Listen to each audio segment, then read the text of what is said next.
A very good day, everyone.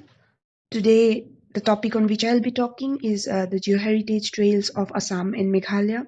So, most of you might be familiar with the concept of conservation, but what is geoconservation? In a very simple sense, if I was to explain geoconservation, it is nothing but the conservation of sites which has important geological significance, and these particular concept has come into light in the year 2000, early in the year 2004, when in Europe they first started working on geoconservation in protecting the sites of very important geological history, and then they brought it under a framework which is known as the geoparks. So we, the GeoHeritage India group, are a group of people who are working to promote this cause in India. So today I will take you along the trails of Assam and Meghalaya, where significant geological heritage lies and how we can recognize them. And also I'll tell about what is being already done to promote the conservation of this geological heritage, and what are the things that in the future we need to take care of. So I will start with Assam and then I will go to Meghalaya.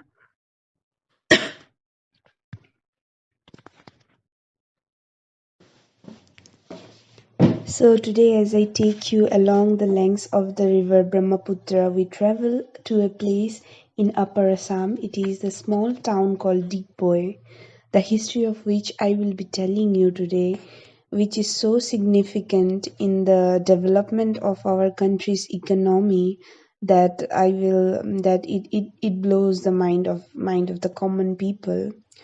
So, barely 7 years after Edwin Eldridge, he drilled the world's first oil well in 1859 in a small town called Titusville in Pennsylvania, USA. History just registered another exploration of the black liquid gold in the largest continent in the year of 1867. Actually, there was this large group of men who were engaged in laying railway tracks for the Assam Railway and Trading Company Limited, which was under the British government at that time. So it was in an area which was very close to what we now know as the town of Digboi. So they had to work in this dense forest, which was of where the only visitors were animals, birds, and insects. And this place is said to have the smell of rain. It used to smell of rain and soaked forest, and there was this heavy odor of something, and people thought, what could that be? But it smelled like oil. So, but people never knew what oil smelled like until that time. So it is a legend, and it is said that the elephants which were hauling logs from the forest, when they returned, they had these distinct traces of oil on their feet. So the owners of these elephants were very excited, and they followed the footprints, and they found that the seepage was actually from this oil which was bubbling from the surface. So maybe the Britishers under whom they were working, they shouted, "Dig, boy, dig." So probably that is where the Englishman cried out to his men, and hence we got the name Dig Boy. Probably that's what it stands for now. So from that day onwards, this a small town, this tiny habitat, which was just infested with forests and animals among the rolling hills of Assam, it found a place in the map of the world's petroleum industry. So the first commercial oil well, crude oil in this country, was dug in 1889 in Digboi, and there was a group of men who erected a 20-meter high tower. So, and they covered it with a thatched wooden structure, and that was the Digboy oil well number one, or the discovery well. So that was the first, not only the first of its kind in India, it was the first in Asia and the second in the world. So after that, there was this systematic drilling, and then we got Asia's first oil refinery here. And in the meantime, the Assam Oil Company, which was formed in 1889, started looking for oil in these nearby areas, and they found that this area was very high, had really good reserves of oil. So, but then in the year 1927, the production began to cease, and then since after significantly low production, they decided to close down this well. But then in the year 2004, Assam Oil Company and Oil India Limited decided to work on conserving this area and retaining the this historical place, and open it for tourists. So they built a museum here with archives of photographs from the time when the drilling began to the later production stage, and subsequently when it was in the full production stage. Today, this entire town is called an oil town, and when we move around this city, we can see a lot of structures which are dedicated to this oil industry, which at one time were fully functional oil wells, but now they have been abandoned and now they are not working, but then they have been preserved and kept for the people and the next generation to see and feel proud of their very rich geological heritage. After the production of oil, this small town was developed, and then a lot of Britishers moved in, and a lot of good old buildings and schools and colonies were constructed in and around the cities. And no doubt why we have large green golf fields in this area, and the tourists are able to access this, and they can have a good time touring the small town. So the tour of these area, seeing the oil well and the oil museum, will take us around a day or two, maybe, if you want to see the golf courses and everything in detail. Of course, the things which a geologist has to see is immense in this area, so of course it will take us a day or a two. So here in this sixth slide, I have put a picture from the oil museum in Digboy, where you can see how the production of a single well, and how the functioning of an oil well is shown here with the help of a full-sized human sculpture. There are a lot of photos from the archives which we can see and which are really interesting. Now, from these small town, we move on towards 30 kilometers towards the south from Digboy, and we go to the heritage city of Margarita and Ledo, which is again very rich in coal reserves. So a lot of coal mines were operating in this area, and a very good grade coal was extracted from this area.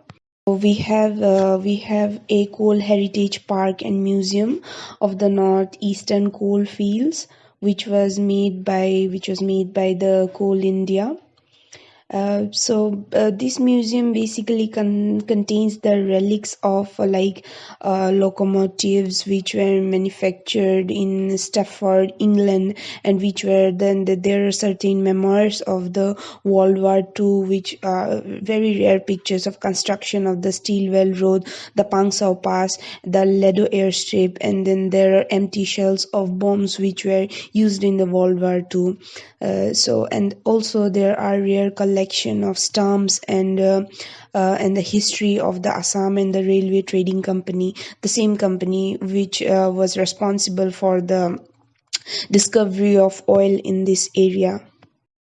It is very rare for the youngsters to for the youngsters or people who are not related to geology to know how really a oil well or a coal field, how things are processed here, how we can how the people work here, and really how it is produced.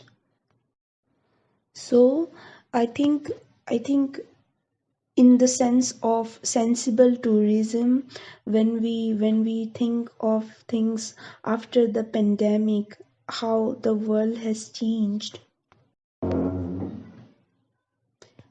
I think our children and our youngsters should really know about the importance of the heritage that our country holds, and how things has been functioning, how this all this has contributed to the economic development of this country. No doubt, it is very important to show them the cultural heritage, the natural heritage, which they see most of the time in and around them. But these are actually very rare things which are not available everywhere. So it is my earnest request that whenever, if ever you are in Assam, if you visit this part of the country, please make sure to visit this place to show your children and your family these spectacular areas which were actually responsible for the growth and development of our country. And I'm sure every hour and every minute of this visit will be completely worthy. With this, we will end our journey here in this small state of Margarita, and then we start our journey back through the trail where we came through. We go to Digboy and then to Dibrugarh, and from Dibrugarh we go to a place which is again one of the most spectacular in natural beauty and cultural heritage. It is the largest river island of the world, which is the Majuli River Island, which is located in the middle of the Brahmaputra.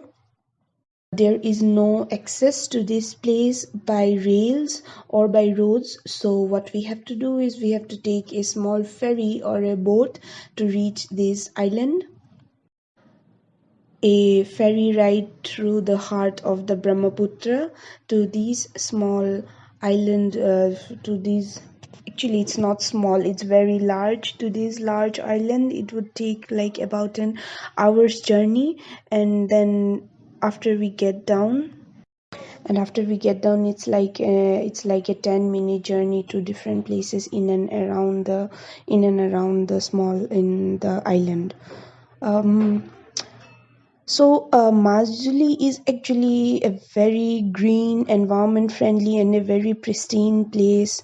You might have heard of the Green Warrior, Sir Jadav Paing, who entirely planted a forest. He was covered by the BBC, and he has been given various prestigious awards for these green revolution that he brought. So it is in this place that he planted an entire forest to combat erosion by the river. Planted a tree for every year for 30 years, and then today there is an entire jungle there, and it is the home to a lot of species of birds and elephants and different kind of animals, even tigers and rhinos who stay here. So it actually doesn't matter how educated you are, or how rich you are, or how poor you are. If you have something in your mind, if you are really determined that you are going to change how things are around you, nothing is going to stop you. Like nothing stopped Jadav Pine from planting an entire forest. How commendable is that? I can only imagine how persistent he was, toiling through days and years and months of labor, and then planting and then going back. traveling just 10-20 kilometers every day just to plant a sapling. And after 30 years now we have this very big forest. I fall hard of words to explain how incredible this person is and how incredible his thought was. So, if you come here, you might have a chance of meeting this great personality yourself and maybe see his forest around. So, yeah, this is one of the things which you might look for as well. Other than that, Majuli has also had tourists from all over the world because of its cultural heritage. There are a lot of satras here.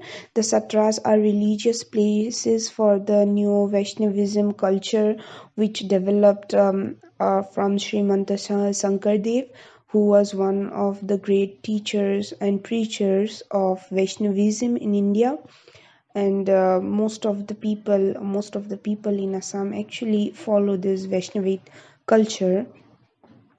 So these satras are basically places of worship, but they are hundreds of years old, and one can see a lot of cultural elements in this place. One among them is the Satriya dance. The Satriya dance is a traditional dance form which is made with the various loys and tals of music, and then there are drums and there are drummers and there are both boys and there are girls who perform this dance. So well, are also other things which are very particular to this place, that is the mask makers. So mask making is a tradition which has been followed from years and years. So masks are used as costumes, used together with costumes to enact plays and tell the stories of these stories from the Bhagavad Gita and different kind of religious scriptures. So mask making has been a very unique tradition of this place, along with Bhavna, which is an open theater. So if you are here in Majuli, you can experience all this culture, all the nature, and of course you can see the great river. And from the geologist point of view, I think what else can be more interesting than seeing the river eroding the island at such great pace that every year more than 400 or 500 kilometers of areas bordering this island are just eroded away by the mighty Brahmaputra. So, if you are in Majuli, I will suggest that you see all this, see these unique cultures here, and also Majuli has actually there are people who have been working to promote Majuli and make this entire island a UNESCO heritage site, not a geoheritage site but a UNESCO geoheritage site. Well, they have not been given the status officially, but the process is still on. In the near future, I hope that they will get this much deserved status.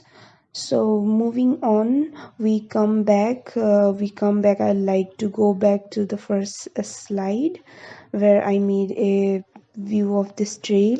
So on the way, while returning from Majuli and to Guwahati, if you take the route by road, you can visit the Kaziranga National Park, which is on the way.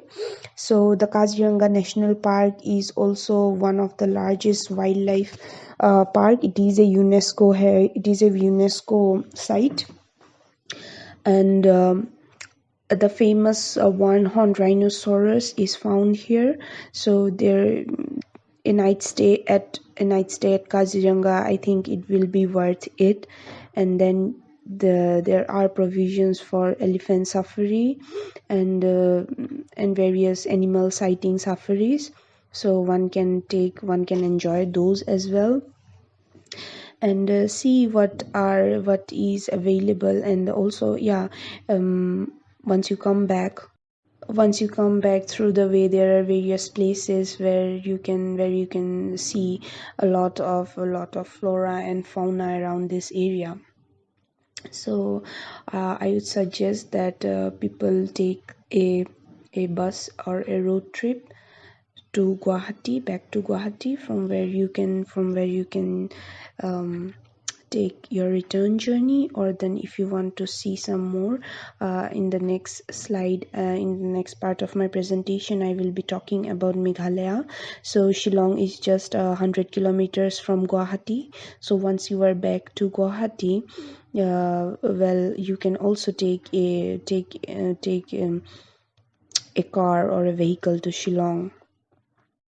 So, in the city of Guwahati, in and around the city, there are many things which can be seen. For example, I think if I have talked about the largest river island, I would also mention about the smallest river island in the world, which is the Umananda Island.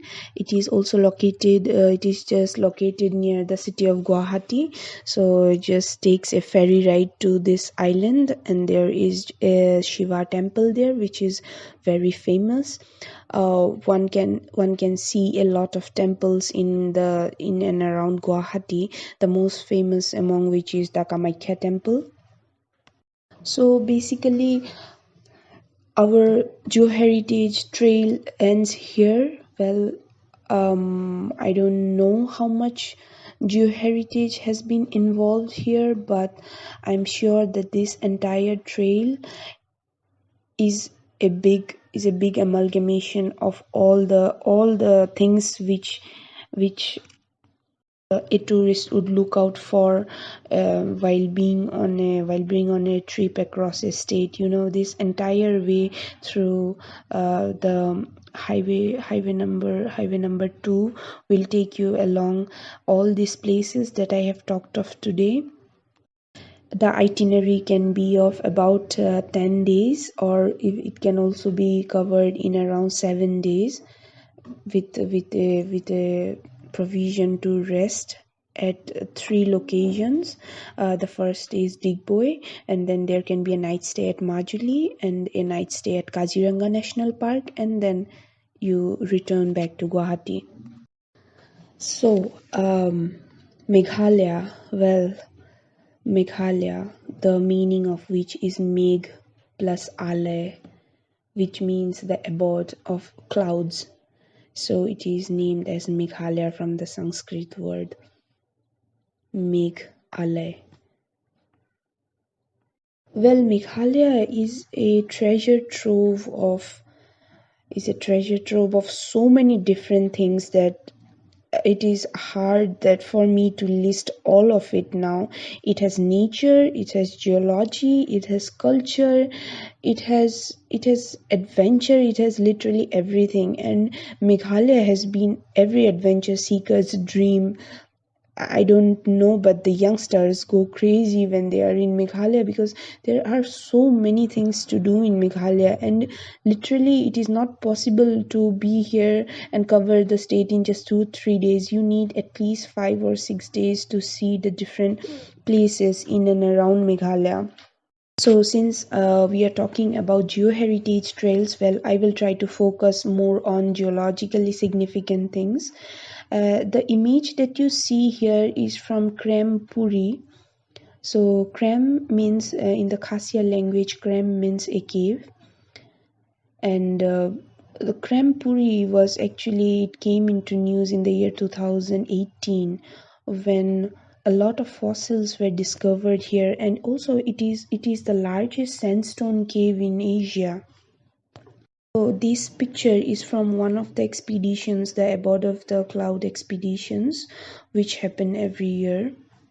You can see how spectacular these caves are, and geologically speaking, I have to mention that we are in midst of the age which has been named as the Meghalayan. It has been named Meghalayan because of one particular significant event which was documented from a stalactite from these caves.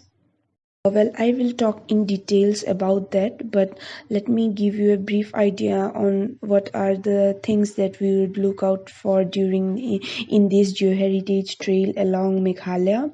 So there is this very spectacular Milam granite, which is a pink porphyritic granite, which has a lot of exposures on the way from from Shillong, from Guwahati to Shillong. So if you're taking a private vehicle, a car or a bike, you can see the spectacular granite outcrops on the roadside, on the road cuttings.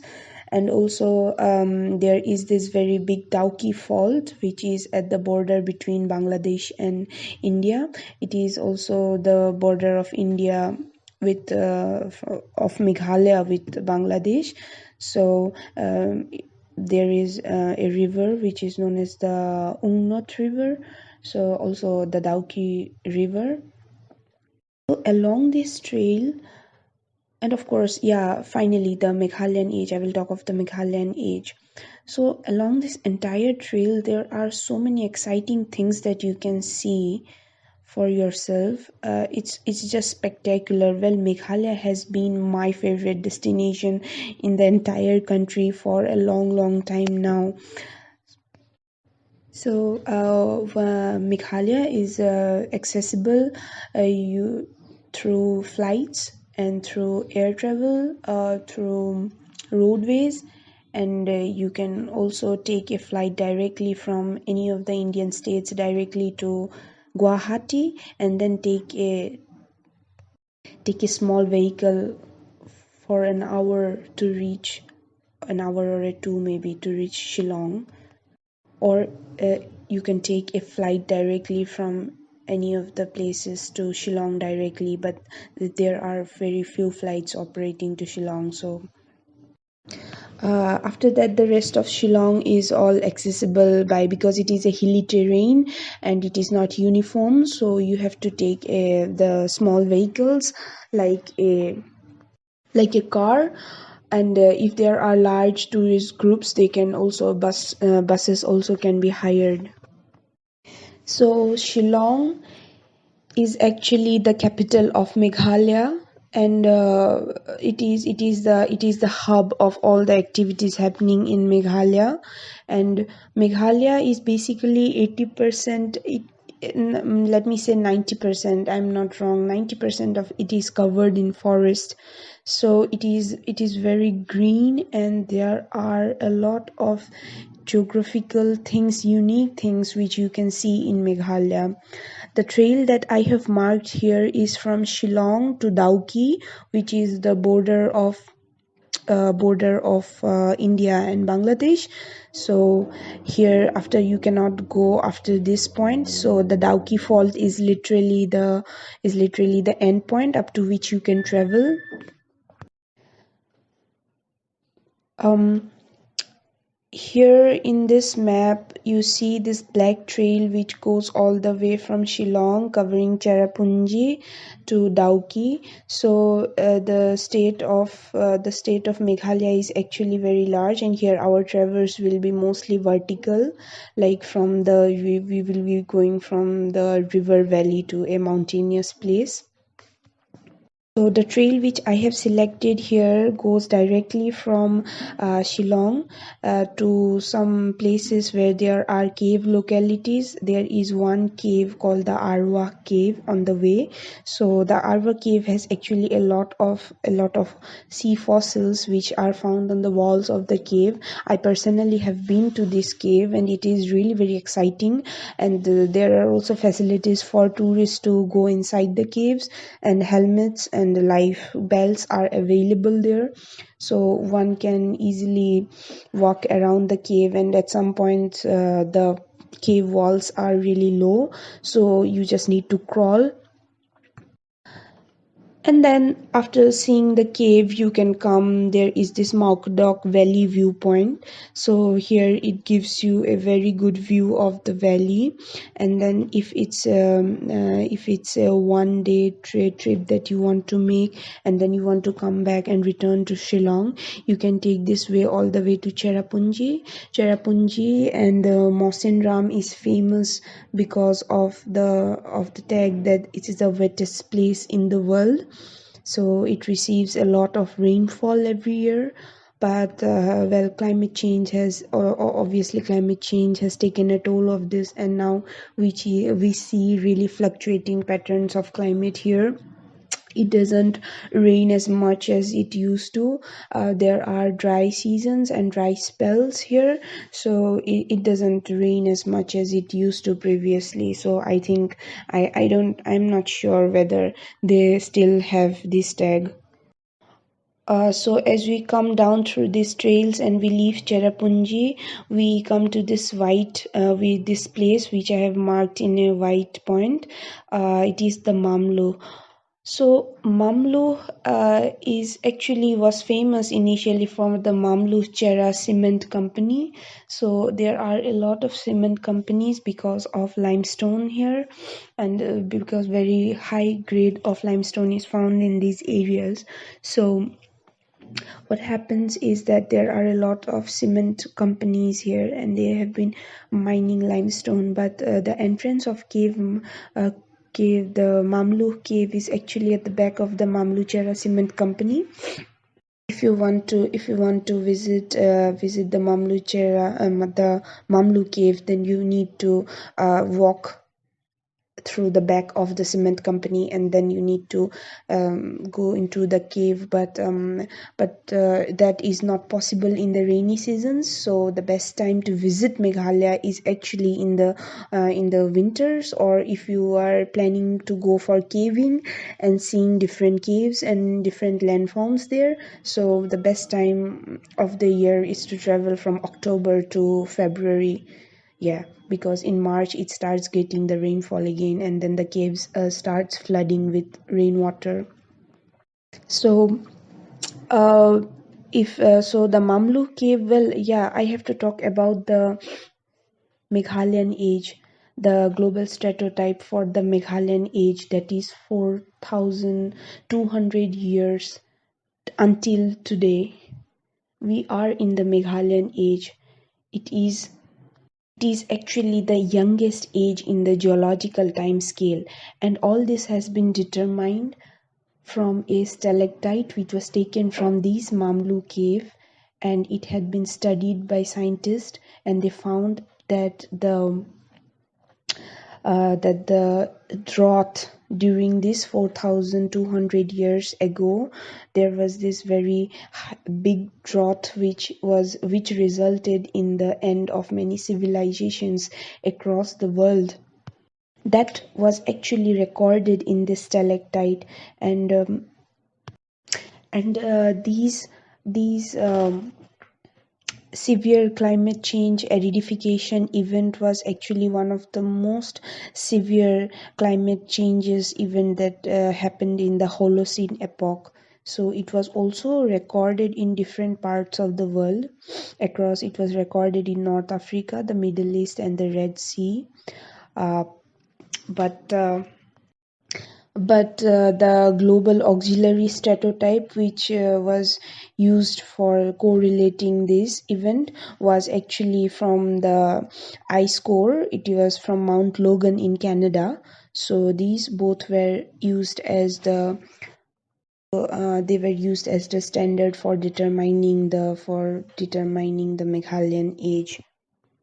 So as we move towards the south, I will tell you something about the geological evolution of this place.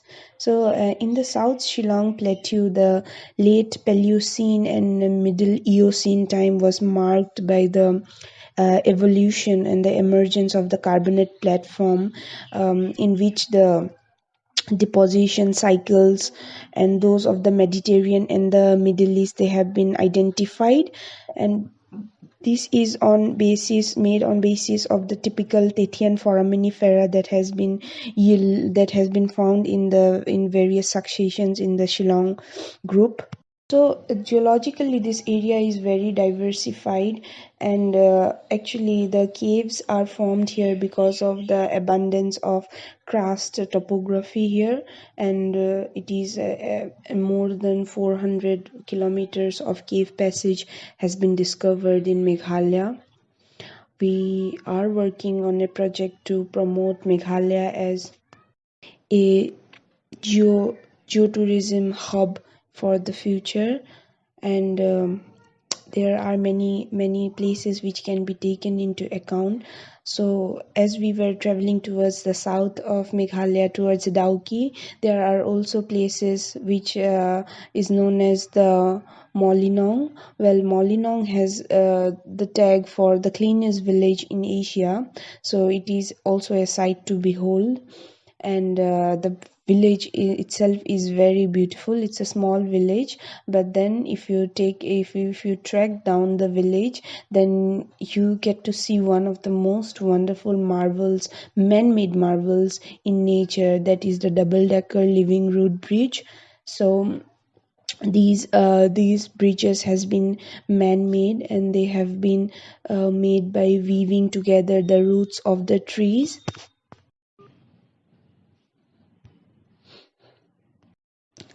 So as we travel back from Molinong from the double decker bridge, we make our way towards Nongriat, which is in the highway and which is in the route directly from Shillong to the end. We go to our last destination, which is Dauki. So there is the Ongnot River. The Ongnot River flows out into Bangladesh, and then there is no physical boundary, but then you can see the fisher boats there, fishermen and their boats in the river. So there is a certain imaginary line after which the people from our this place, they don't cross it. And the same applies to the other side. The people from the Bangladesh side doesn't enter from that particular area along the river.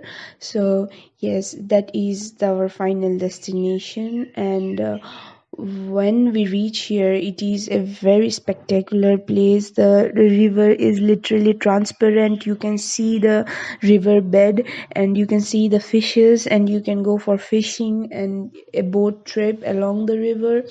And when if you visit, but I would suggest that you visit it in the months of November to January, February, not after that, because in the rainy seasons you won't be able to see the river in its clear state. I mean, it will be hazy. There will be a lot of sediments from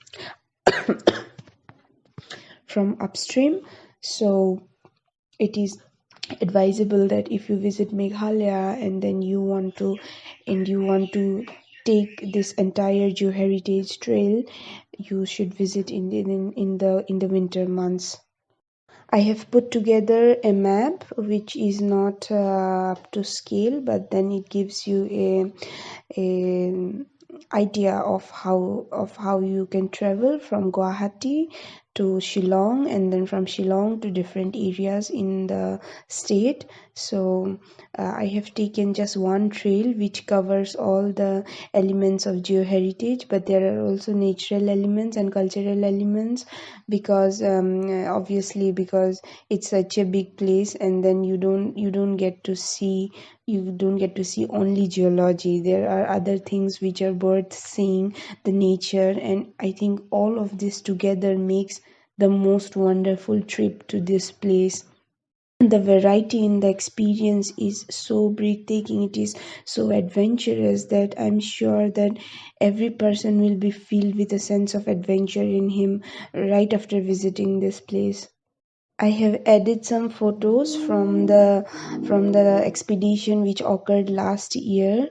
My credits to Robbie Shawn, who had photographed these caves immensely, and this article was published in the National Geographic magazine, where they had documented most of the caves in Meghalaya, and especially the very rare caves which were full of were full of different kind of species of bats, and many international researchers are working here on bat colonies. And also a very interesting discovery was made last year when they found that there are certain fishes, some blind fishes, which live in the waters of this cave. The blind fishes literally do not have any eyes, and they are one of a kind in the world, like they have not been documented from any other place in the world.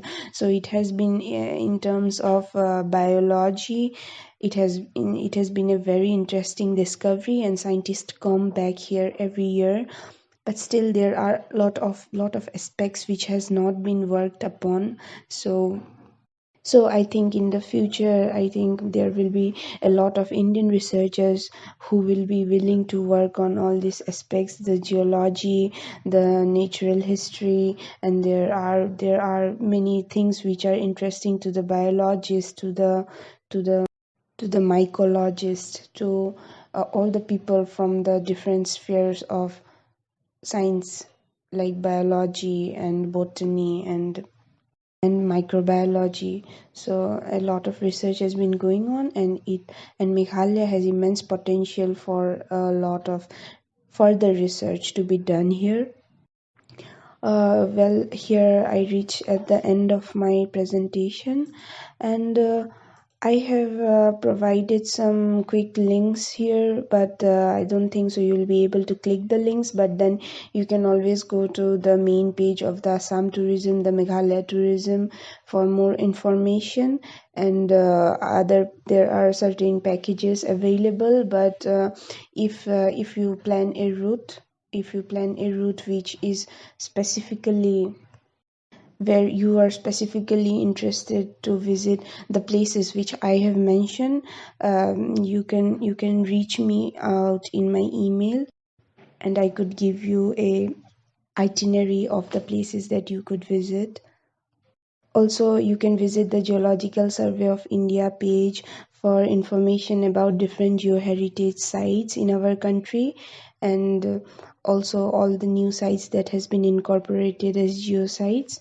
They are very interesting, and I believe that not only Assam and Meghalaya, but every state in our country has a trove of geological heritage, which we should protect and promote at all causes. And that is the main reason why this group, the Informal Geoheritage India group, was formed, with the view of discussing on such kind of topics, and forwarding the cause of geoconservation in our country. Thank you very much. Thank you all the members, and thank you for listening to me patiently. It was indeed a great time talking about the trails of Assam and Meghalaya. Thank you.